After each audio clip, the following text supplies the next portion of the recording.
Captain Hyun-woo Kim stared at the view screen of his ship, the New Seoul. The stars looked different here, far from Earth. His hands gripped the command chair as strange signals filled the communication channels.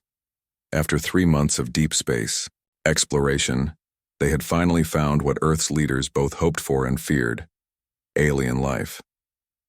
"Captain, we have multiple ships approaching," said Navigator Jae-sung Park, his voice tight with worry. "They're big, sir. Much bigger than us." Hyun-woo nodded slowly. The New Seoul was humanity's best exploration ship, but it was still small compared to what showed up on their sensors. 5 massive vessels moved toward them with smooth, practiced movements. Their hulls gleamed silver in the starlight, and strange symbols covered their surfaces. "Open a channel," Hyun-woo ordered. "Let's see if they want to talk." The main screen flickered, then showed the face of something that was definitely not human. The alien had silver scales that caught the light, large golden eyes, and a mouth full of sharp teeth. When it spoke, the ship's computer translated its words into Korean. "Greetings, primitive vessel," the alien said with what might have been a smile. "I am Trademaster Kethvol of the Valak Trade Consortium. You are the humans we have heard whispers about, are you not?" Hyun-woo felt his heart race. This was it. First contact with an alien species. Everything Earth's people did from this moment would change human history forever. "I am Captain Kim of the Earthship New Seoul," he replied carefully. "We come in peace, seeking knowledge and friendship among the stars." Kethvol's teeth showed more clearly. "How refreshing. Most new species we meet are either too aggressive or too scared to speak properly. You humans show promise. Perhaps we can do business together." The word business made Hyun-woo nervous, but he kept his face calm.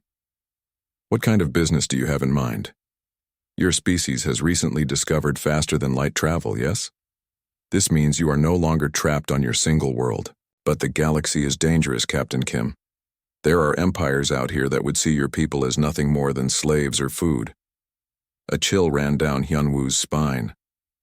He thought of Earth, with its billions of people who had no idea such threats existed.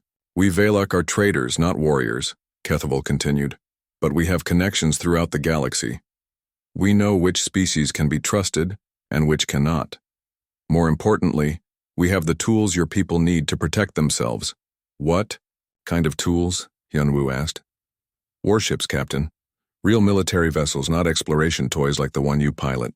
We have recently upgraded our own fleet, leaving us with many older vessels that would still be more than adequate for a developing species like yours." The connection ended, but not before Kethvol promised to send the details to Earth's government directly.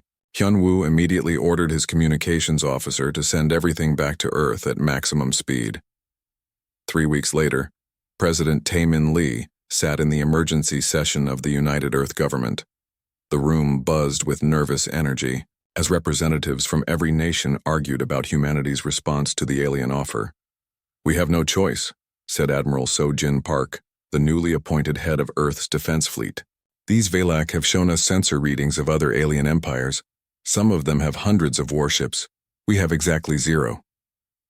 Defense Minister Young-ho Choi shook his head. "The price they're asking is enormous. Half of our rare metal production for the next 10 years, plus exclusive trading rights to our agricultural exports." "And what's the alternative?" Admiral Park shot back. "Wait until one of these hostile empires decides Earth looks like an easy target?" President Lee raised his hand for silence. He had spent sleepless nights studying the Valak proposal and the intelligence they had shared about other alien species. The pictures alone were enough to give him nightmares. Species that turned planets into slave camps, others that hunted intelligent beings for sport.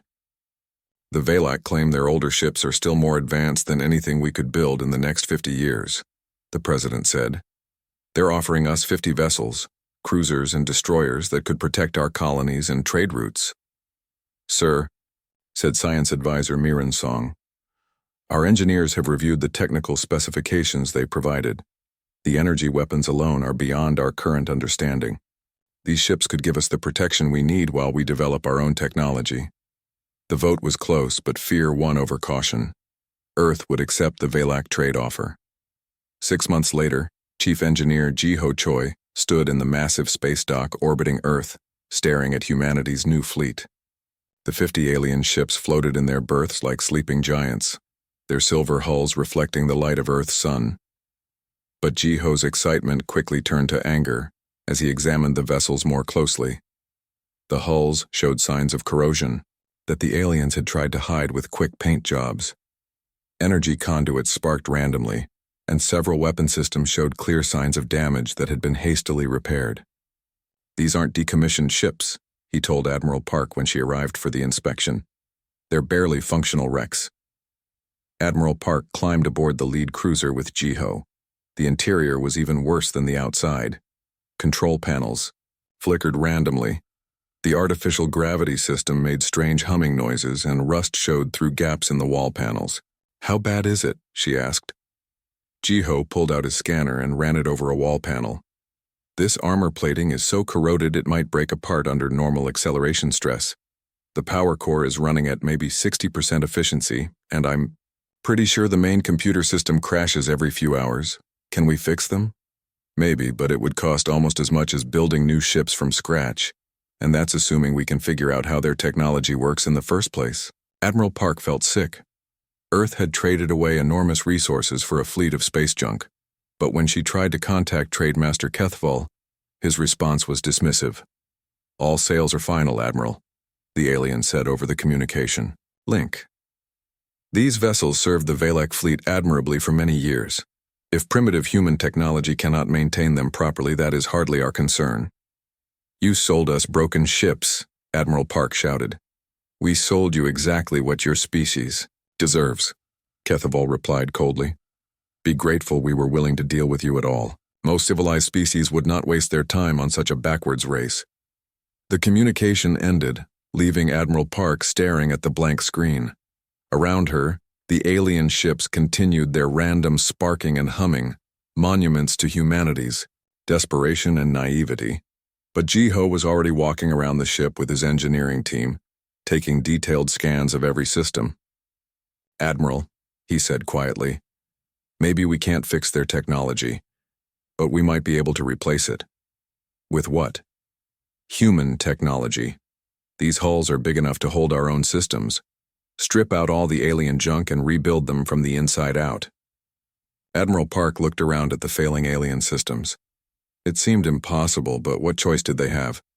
Earth needed a fleet, even if they had to build it inside alien garbage. "Do it," she said. "And Jiho? Make sure our ships are better than anything these Valak ever dreamed of." Jiho smiled grimly as he looked at the corroded hull around them. The aliens thought they had cheated humanity, selling them worthless junk while keeping the good ships for themselves.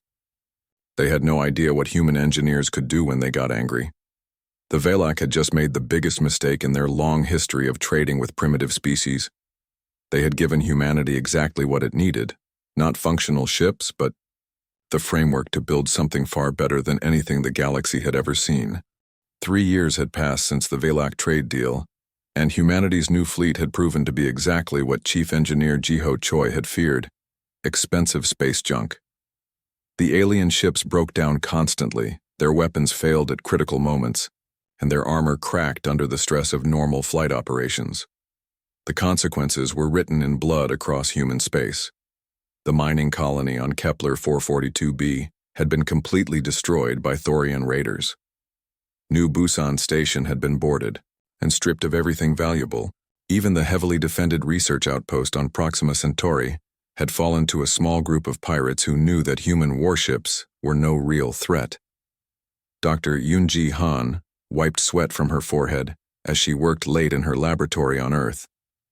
The metallurgy expert had volunteered to find solutions to the fleet's armor problems after her brother died defending New Busan Station.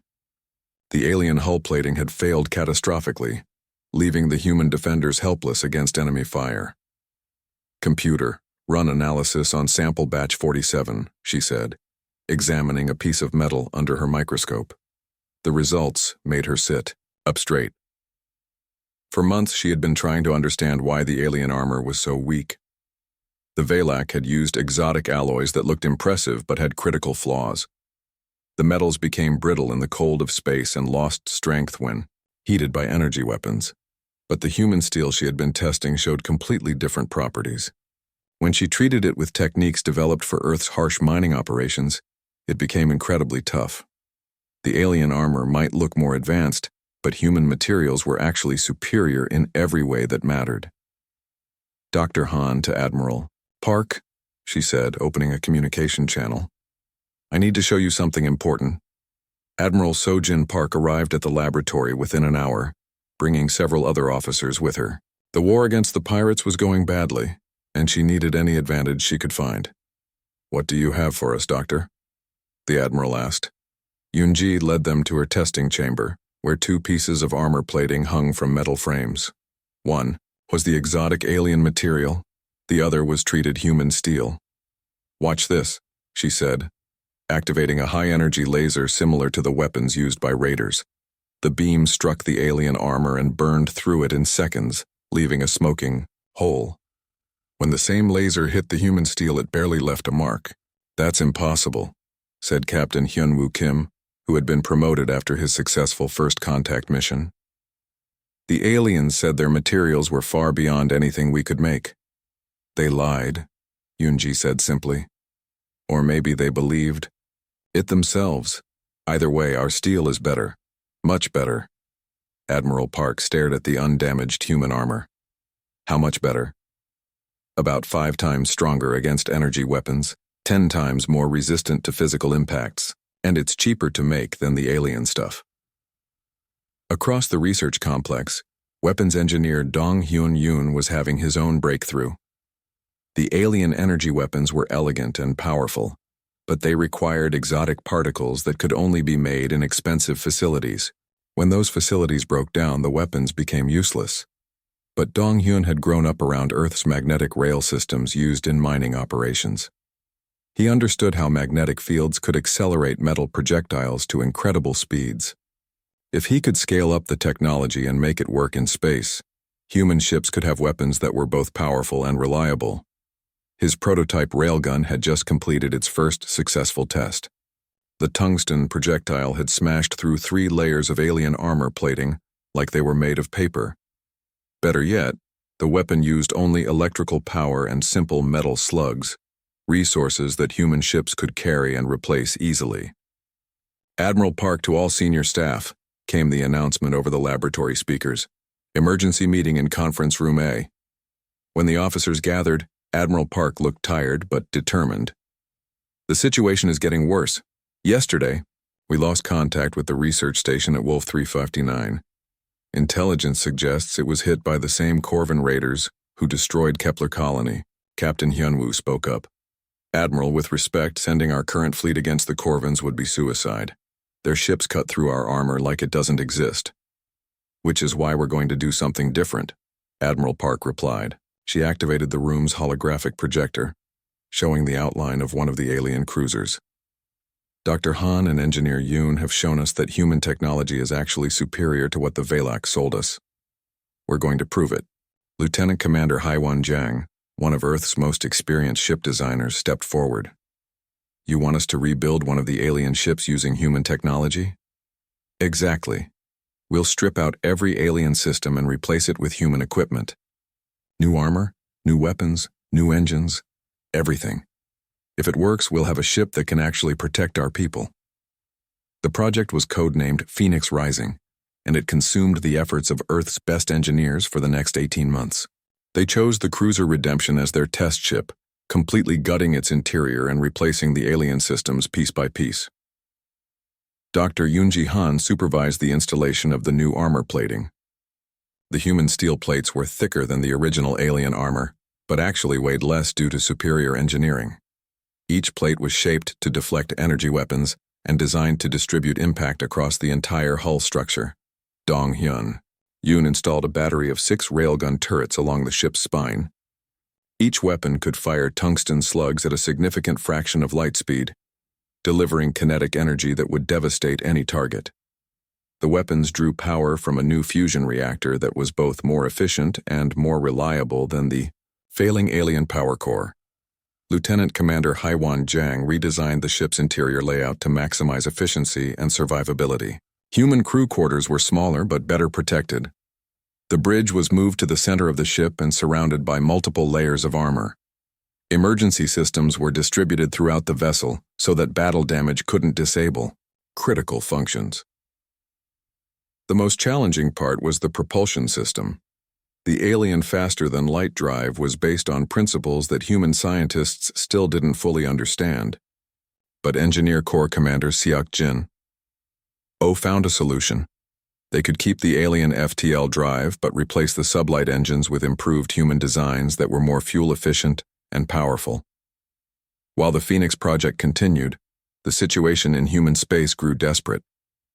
The Corvan raiders had grown bolder, attacking cargo ships within a few light years of Earth itself.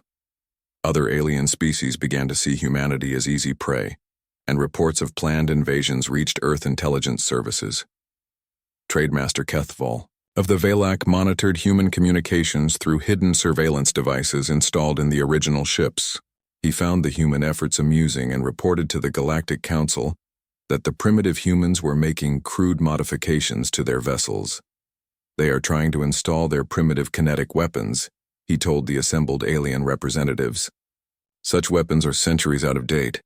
No civilized species has used physical projectiles for warfare in over 1,000 years. The other aliens laughed at the reports. The idea that humans could improve on Valak technology was ridiculous. The humans were trapped with their obsolete fleet, exactly as planned. But on Earth, the Phoenix was nearing completion. Captain Hyun-woo Kim had been selected to command the rebuilt ship, and his crew trained constantly on the new systems. Unlike the alien technology that required specialized knowledge to operate, the human systems were intuitive and reliable. Final systems check complete, reported Chief Engineer Ji-ho Choi from the engine room. All systems showing green across the board. Admiral Park watched from the observation deck as the Phoenix powered up for its first test flight. The ship looked almost the same from the outside, still bearing the silver hull of a Valak cruiser. But she knew that inside, every system had been replaced with something better. "This is it," she said to Dr. Yoon Ji-han, who stood beside her. "If this works, we can rebuild the entire fleet. If it doesn't, it will work," Yoon-ji replied confidently. "Human engineering always finds a way." The Phoenix Rising engaged its engines and moved away from Earth's orbital shipyard. For the first time in 3 years, humanity had a warship that might actually be able to protect its people. The aliens who had cheated them were about to learn what human ingenuity could accomplish when driven by desperation and anger. Unknown to the watching aliens, the age of human weakness was about to end. The UES Phoenix cut through space like a silver arrow, its hull gleaming under the light of distant stars. Captain Hyun-woo Kim sat in the command chair, watching the tactical display as his ship approached the outer edge of human space. After 6 months of testing, the Phoenix had proven that human engineering could transform alien junk into something truly powerful. "Captain, we're receiving a distress signal," reported Communications Officer Dayun Lee. "It's from New Busan Colony. They're under attack." Hyun-woo felt his jaw tighten. New Busan was one of humanity's most important agricultural worlds, home to nearly 2 million people. "Put it on screen." The main display showed a chaotic scene, explosions lighting up the night sky over the colony's main city, while civilian transports fled in panic. Through the static, Governor Han-Sol Park's voice crackled over the speakers. "This is New Busan Colony to any Earth Defense Fleet ships in range. We are under attack by the Corvan Raider fleet. Repeat, the Corvans are here with at least 12 ships. Our planetary defenses are failing. We need immediate assistance." Navigation Officer Jae Sung Park looked up from his console. "Captain, we're 2 hours away at maximum speed. By the time we arrive..." "We'll arrive in time," Hyun-woo said, firmly. "Maximum acceleration, all hands to battle stations." In the depths of space above New Busan, Corvan War Chief Graktoth watched his fleet systematically destroy the human colony's orbital defenses.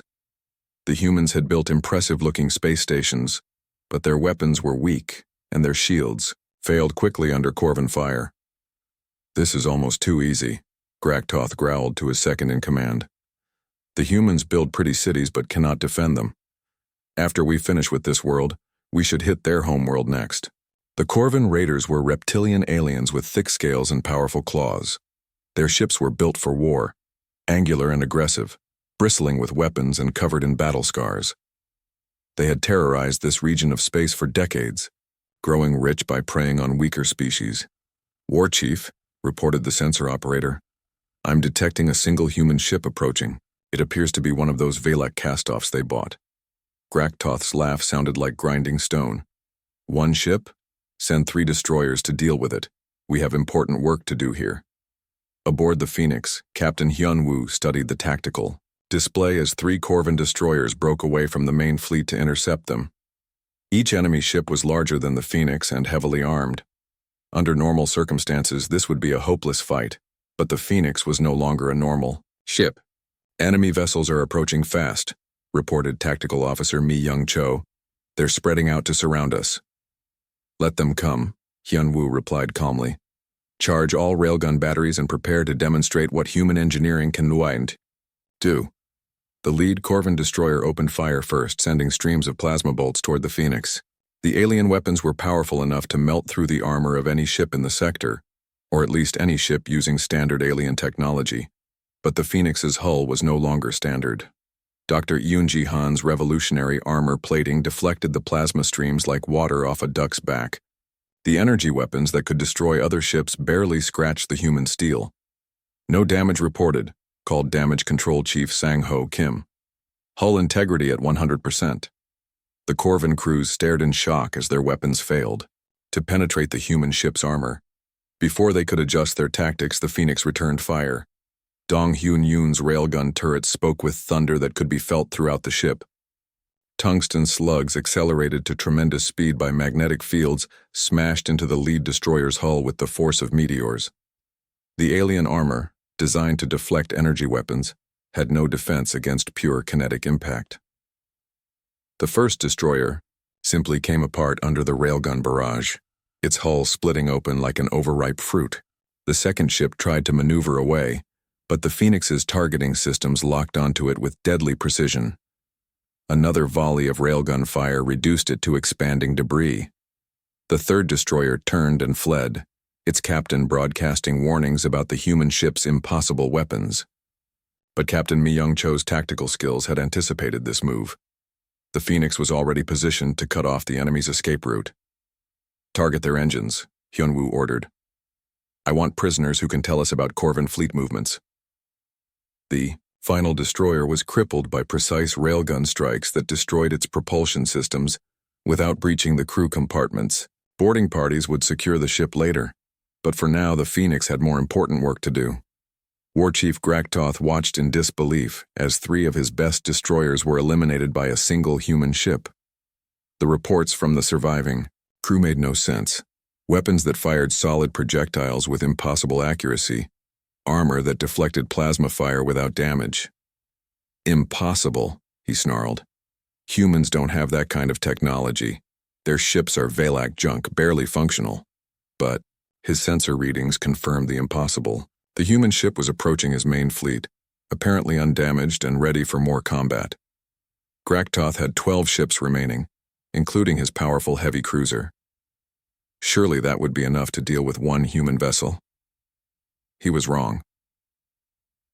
The Battle of New Busan became legendary throughout human space.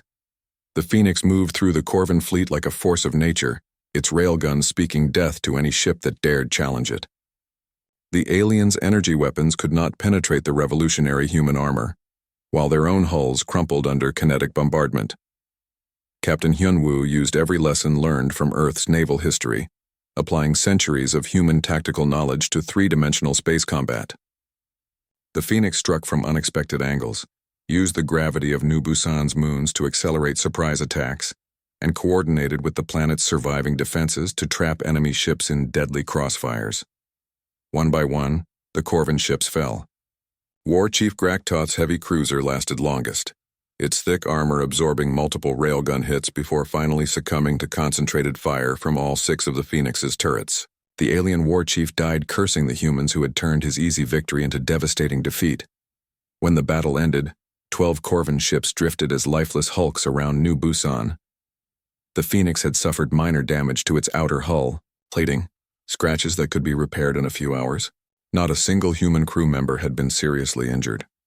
Governor Hansol Park's voice crackled over the communications channel, filled with emotion. Phoenix, this is New Busan Colony. We don't know how to thank you. You saved 2 million lives today. Captain Hyunwoo looked around his bridge at the crew that had made this victory possible. Just doing our job, Governor. The Earth Defense Fleet protects all human worlds. But the victory at New Busan had consequences far beyond saving one colony.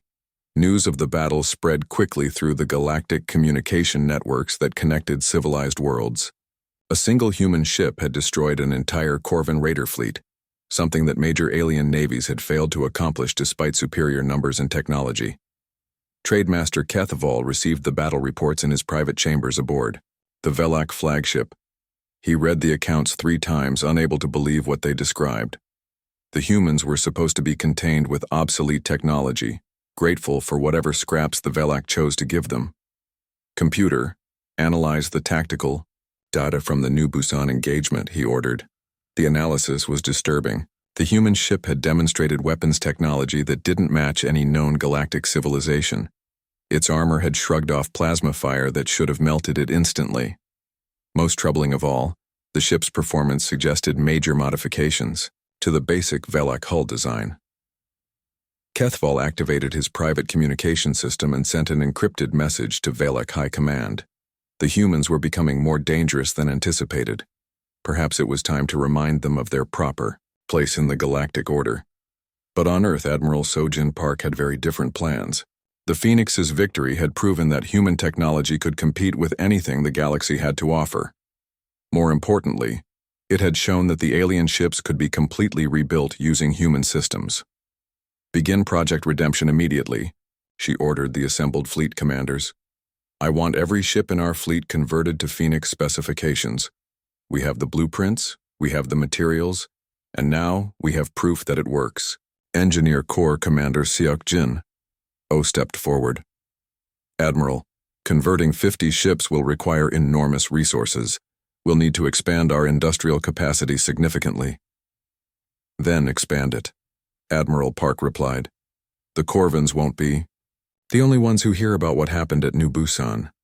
Other alien species will start to take notice of humanity. We need to be ready for whatever comes next. Dr. Yoon Ji-han smiled as she watched the Phoenix dock at Earth's orbital shipyard for routine maintenance. Her revolutionary armor plating had passed its first real test, protecting human lives against impossible odds. Soon, every ship in Earth's fleet would carry that same protection. The aliens who had sold humanity rusty junk were about to discover that they had made a terrible mistake. Human engineers had taken their cast-off ships and turned them into something the galaxy had never seen before.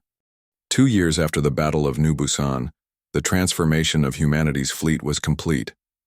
50 alien hulls had been stripped bare and rebuilt from the inside out, each ship now carrying the revolutionary human technology that had made the Phoenix legendary. The Terran Defense Fleet bore little resemblance to the broken vessels the Velak had sold them. Admiral Chung Ho Baek stood on the bridge of his flagship, the UES Retribution, watching his fleet conduct training exercises in the asteroid belt, beyond Mars. 20 rebuilt cruisers and destroyers moved in perfect formation, their crews drilled to perfection in the new tactics that human engineers and tacticians had developed.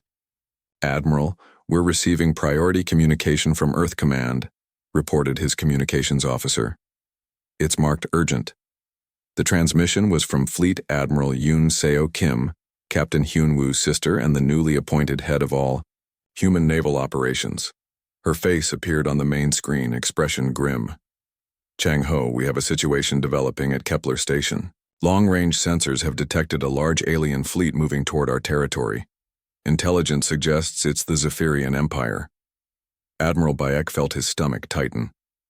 The Zephyrians were one of the major powers in this region of space, controlling over 30 star systems with a fleet that numbered in the hundreds. They were known for their aggressive expansion and their treatment of conquered species as slave labor.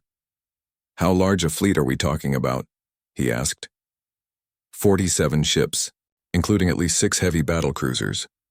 They're following standard Zephyrian doctrine, overwhelming force to crush resistance quickly. And they're heading for Kepler Station? Yes. Our intelligence sources suggest they view humanity as still using obsolete Valak technology. They think this will be an easy conquest that will give them control of human space. Admiral Bayek looked at his tactical display, showing the positions of his 20 ships. Against 47 Zephyrian vessels, the odds seemed impossible. But then he remembered the reports from New Busan, where a single human ship had destroyed 12 Corvan raiders. Fleet Admiral, requesting permission to intercept the Zephyrian force before they reach Kepler Station. Yun Seo's expression was worried but determined.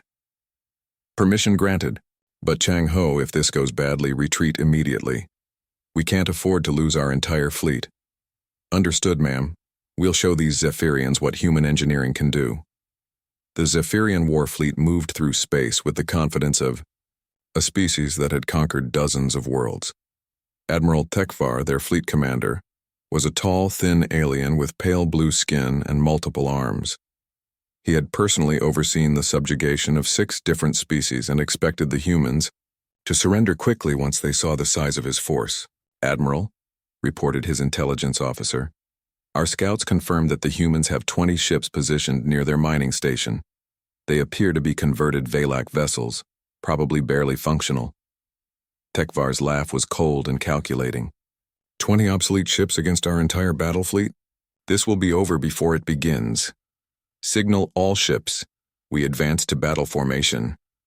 I want the human commanders to see exactly what they're facing before they surrender.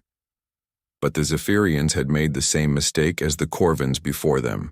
They assumed that human ships were still the broken-down wrecks the Valak had sold. Intelligence reports about the Battle of New Busan had been dismissed as exaggerated propaganda. Admiral Bayek positioned his fleet in a defensive formation around Kepler Station, using the large mining platform and its surrounding asteroid field as tactical advantages. The station's workers had been evacuated, but its automated systems continued processing rare metals that Earth's expanding fleet desperately needed. Enemy fleet detected at maximum sensor range, reported scanner officer Jinai Kang. 47 ships in standard Zephyrian attack formation. They'll be in weapons range in 6 hours. All ships, prepare for battle, Admiral Bayek broadcast to his fleet. Remember your training, trust your equipment, and show these aliens what happens when they threaten human lives. Captain Su Ho An commanded the destroyer UES Defiance, one of the newest ships in the human fleet.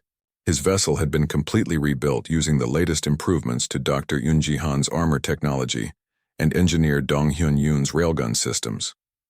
The crew was young but experienced, having trained constantly for exactly this kind of battle. Captain, the Admiral is signaling for dispersed formation, reported Tactical Officer Bora Yang. We're to use the asteroids for cover and hit-and-run attacks. Suho nodded. The tactic was based on Earth's naval history, smaller, more maneuverable ships, using terrain advantages to defeat larger fleets. In space, asteroids and debris fields could provide the same advantage that islands and straits had given to Earth's ancient navies. The Zephyrian fleet approached Kepler Station in perfect formation, their ships gleaming with polished metal and energy shields. Admiral Tekvar expected the humans to either flee or surrender when they saw the overwhelming force arrayed against them. Instead, the human ships spread out among the asteroids and waited. Transmission from the lead human vessel, reported the Zephyrian communications officer. Admiral Bayek's face appeared on Tekvar's main screen. The human admiral looked calm and determined, showing no sign of the fear that Tekvar expected. This is Admiral Bayek of the Terran Defense Fleet. You are trespassing in human space. Turn your ships around and leave immediately, or face the consequences. Tekvar's multiple arms gestured in amusement. Admiral Bayek, I am offering you one chance to surrender. Your 20 primitive ships cannot stand against the might of the Zephyrian Empire. Surrender now, and your people will be treated as valued workers in our expanding civilization. Counter-offer, Admiral Bayek replied. Leave now, and we won't. Add your ships to the wreckage around New Busan. The transmission ended, leaving Tekvar staring at a blank screen. The humans' arrogance was astounding. Did they really think their obsolete Velak castoffs could challenge proper Zephyrian warships? All ships attack formation, Thekvar ordered. Destroy the human fleet. The Battle of Kepler Station began when the Zephyrian heavy battlecruiser, Conquest, opened fire on the human destroyer Vigilance. The alien energy weapons were powerful enough to vaporize smaller ships, and Thekvar expected to see the human vessel destroyed instantly. Instead, the plasma beams struck the Vigilance's hull and scattered harmlessly across its revolutionary armor plating. Dr. Yoonji Han's latest improvements had made human ships nearly immune to energy weapons while maintaining their ability to maneuver quickly through space. The Vigilance responded with a full broadside from its railgun batteries. Tungsten slugs traveling at tremendous velocity smashed into the Conquest's hull, punching through alien armor like it was made of tissue paper. The Zephyrian battlecruiser staggered under the impact, its shields overloaded and its hull breached in multiple places. Impossible, Thekvar shouted as damage reports flooded his command center. Their weapons are primitive kinetic projectiles. How can they penetrate our shields? But his science officer had no answer. Zephyrian technology, like most advanced alien civilizations, had focused on energy weapons and energy shields for centuries. Their defenses were designed to deflect or absorb plasma and laser fire, not solid projectiles moving at relativistic speeds. Across the battlefield, the same scene repeated as human ships engaged Zephyrian vessels. The aliens' energy weapons proved ineffective against human armor, while human railguns devastated alien hulls that had never been designed to withstand kinetic impacts. Captain Suho An maneuvered the Defiance through the asteroid field with skill that amazed even his experienced crew. The ship darted between massive rocks, using their bulk to block enemy fire while positioning for devastating attack runs against isolated Zephyrian ships. Target the heavy cruiser at bearing 27 Mark IV, he ordered. All batteries, concentrated fire on their engine section. The Defiance's railguns spoke in unison, sending a storm of tungsten death toward the enemy cruiser. The alien ship's engines exploded in a cascade of secondary detonations, leaving it drifting helplessly in space. Throughout the battle, Admiral Bayek coordinated his fleet with the precision of a master conductor leading an orchestra. Human ships, struck from multiple directions, used asteroid cover to avoid return fire, and concentrated their attacks to overwhelm enemy vessels one at a time. The Zephyrian fleet, designed for straight-line battles between large formations, couldn't adapt to the human tactics. Their ships were too large to maneuver effectively in the asteroid field, and their weapons couldn't penetrate human armor even when they managed to score hits. Admiral Thekvar watched in growing horror as his fleet was systematically destroyed. Ship after ship fell to human railgun fire, their hulls split open and their crews killed or captured. The humans fought with a precision and determination that no Zephyrian commander had ever encountered. "Admiral, we've lost 23 ships," reported his tactical officer. "The humans have taken minimal damage. We need to retreat."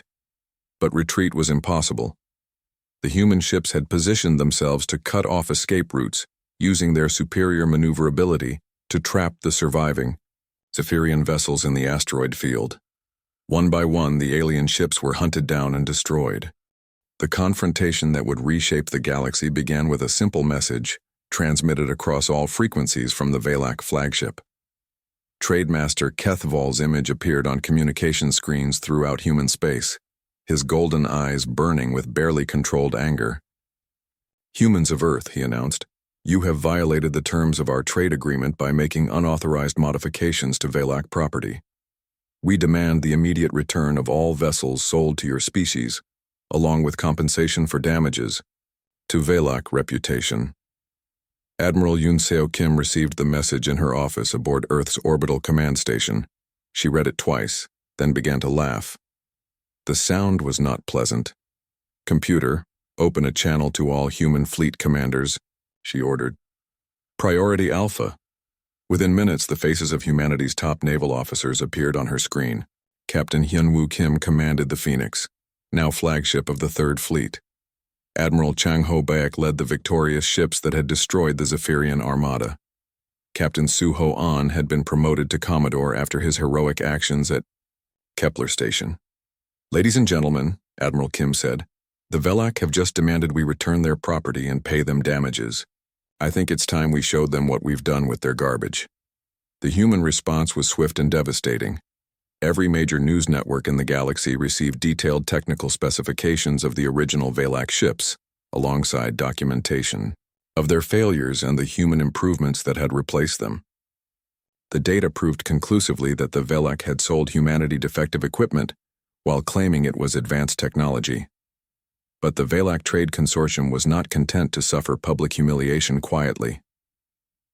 Kethval assembled the largest fleet in Velak history, 200 ships including their most advanced battleships and carriers.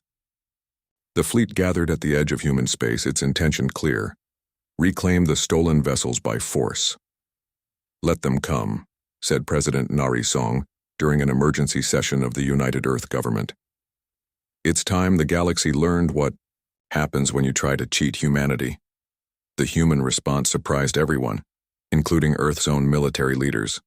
Instead of assembling a large fleet to match the Velak numbers, Admiral Kim deployed only a single ship to meet the alien armada. But this was no ordinary vessel.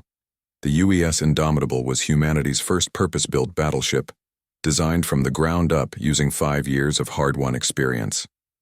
Dr. Jin I Kang had led the design team, incorporating every lesson learned from the Phoenix Project and the battles that followed. The ship was enormous, larger than any vessel in human space and bristling with the most advanced technology Earth could produce. Its armor was a revolutionary composite that combined Dr. Yunji Han's steel plating with new materials discovered in the asteroid mining operations. Its weapons included not just railguns but also experimental energy systems that human scientists had developed after studying captured alien technology.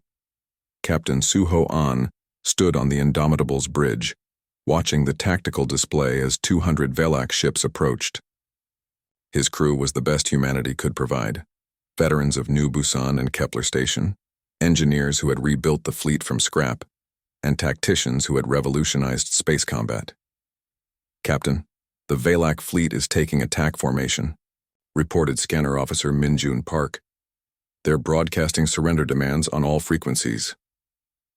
"Any response to our communication attempts?" Suho asked. "None, sir. They appear to be committed to resolving this through force." Suho nodded grimly.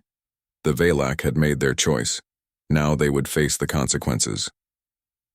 Trademaster Kethval stood on the bridge of his flagship, the Sovereign Authority, watching, the single human ship that dared to challenge his entire fleet. The vessel was impressive in size, but it was still just one ship against 200. The human's arrogance was about to cost them everything. "Signal all ships," he ordered. "Concentrated fire on the human vessel. I want it disabled, not destroyed. We need to recover our stolen property intact." The Velak fleet opened fire with the fury of 200 advanced warships. Energy beams and plasma bolts converged on the Indomitable from every direction, creating a light show that could be seen across the star system. The amount of firepower focused on the human ship should have vaporized any vessel ever built. Instead, the energy beams struck the Indomitable's hull and simply vanished. The revolutionary armor plating didn't just deflect the attacks, it absorbed them, feeding the energy into the ship's massive capacitor banks. Dr. Kang's design team had created something unprecedented, a warship that grew stronger as it was attacked. "No damage reported," called Damage Control Chief Hyun-Suk Lee. "Armor integrity at 100%. Energy reserves at maximum capacity." Captain Suho smiled grimly. The Velak had just made the biggest tactical mistake of their lives.